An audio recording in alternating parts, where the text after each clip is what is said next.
그런데 이 자리에 같이 참석하게 될 예정인 사람 한 사람이 굉장히 중요합니다. 예. 바로 법무부 차관 김호수입니다. 지금 현재 법무부 장관 대리를 하고 있습니다. 그런데 김호수 같은 경우는 지난번에 문재인이 따로 불러다가 이성윤 검찰국장이랑 김호수 차관을 불러다가 직보하라, 검찰개혁 관련해서 직보하라고 얘기했고 검찰을 어떻게 감찰할 것인지 직보하라 얘기까지 했지 않습니까? 네. 그 자리에서 어떻게 보면은 김호수도 검사 출신이고 윤석열도 검사 출신인데 김호수에게 힘을 실어주고 법무부 차관에게 사실상 장관 대리로서 너 장관 하려면은 이번 이 기회에 윤석열 네가 한번 제압해봐. 그리고 너도 검사 출신이지만은 네가 앞장서서 검사들의 이익에 반하는 거 네가 한번 치고 나가봐. 그래서 네가 잘하면은 내가 법무장관 시켜줄지도 몰라라는 메시지를 던지면서 나름대로는 윤석열을 압박하려고 하는 거죠. 기수로는 지금 김호수가 윤석열보다 더 선배고요. 또 이런 문제도 있습니다. 지금 법무부 장관 그동안에는 전해출로 정리되는 거 아니냐 얘기했었는데 지금 법무부 장관의 공백이 장기화될 것 같습니다. 그렇죠. 사실 누가 와도 지금 상황에서는 청문회 통과 못 하고요. 그리고 어차피 문재인 정권은 청문회는 원래 신경을 안 쓰지 않습니까? 그러니까 그냥 임명해도 되는 거지만은 지금 문재인 정권에 대한 지지가 최악이기 때문에 지금은 일단 김호수의 충성심을 테스트해본다. 그래서 김호수로 윤석열을 치겠다. 그런데 지금 또 하나의 문제가 발생한 것이 있습니다. 네. 바로 패스트트랙 수사입니다. 그런데 사실 그동안에 박지원도 얘기했었고요. 상당히 자유한국당 의원들에 대해서 윤석열 총장이 가만히 있지 않을 것이다라는 얘기를 자꾸 해요. 이게 소위 말하는 뭐 그런 거죠. 동기여진. 그래서 조국을 날리고 자유한국당 60여 명을 치겠다. 이런 얘기들을 자꾸 흘린단 말이에요. 그런데 사실 검사 출신인 홍준표 대표도 최근에 페이스북에 이런 글을 썼습니다.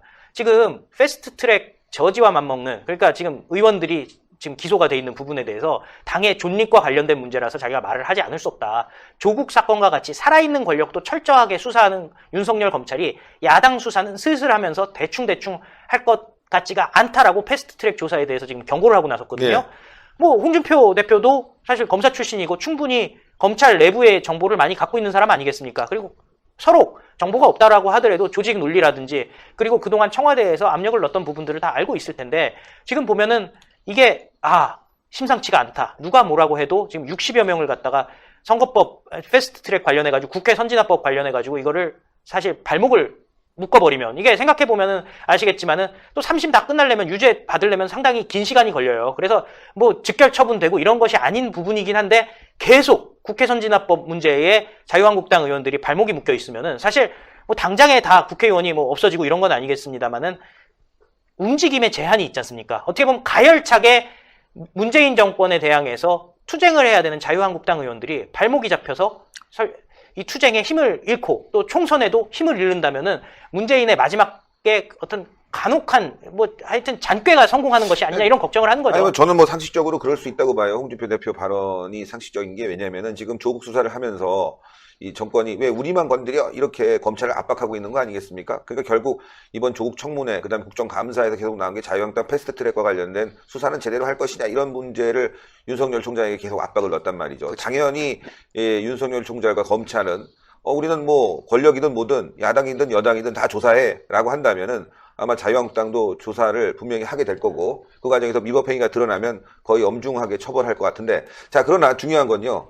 이게 이제 재판에 가야 되는 거거든요. 그렇죠. 기소만 하는 것이지 처벌을 다 하는 건 아니잖아요. 재판에서 보는 거기 때문에 또 다른 문제가 있긴 하겠지만 지금 뭐 박지원도 그렇고 또 문재인도 그렇고 사실 이거 한두 사람이 아니라 60명이나 되기 때문에 압력을 넣는 거죠. 맞습니다. 근데 그것도 해. 근데 아마 하긴 할 거라고 생각하지만 말이죠. 이게 사실 여당도 얽혀 있는 부분이 있거든요. 그래서 지금 어떤 정치적 공세 차원에서 이루어지는 건데 홍준표 대표 발언도 공감은 하지만 윤석열 총장이 뭐 이 부분을 가지고 뭐 죄다 기소해갖고 재판에 다 올린다 그렇게 보진 않아요. 일정 부분 문제가 되겠죠. 어쨌건 말이죠.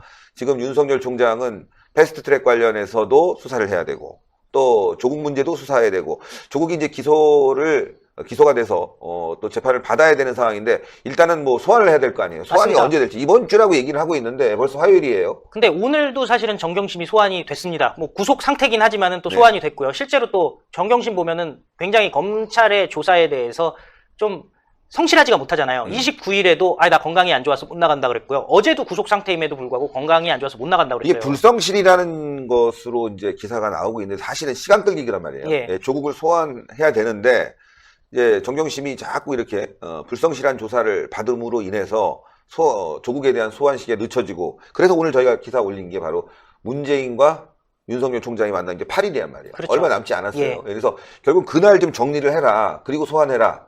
라고 하려고 지금 저렇게 정경심이 불성실한 조사를 받고 있는 게 아니냐 이런 의심을 받고 있어요. 그러니까 이게 지금 역여론전이라는 생각이 들어요. 네. 전에는 사실 뭐 김영철이 우리 협박하면서 나왔던 게 불과 불이 마주칠 수 있다 이런 얘기지 않습니까? 똑같이 불과 불이 마주치는 형국이었어요.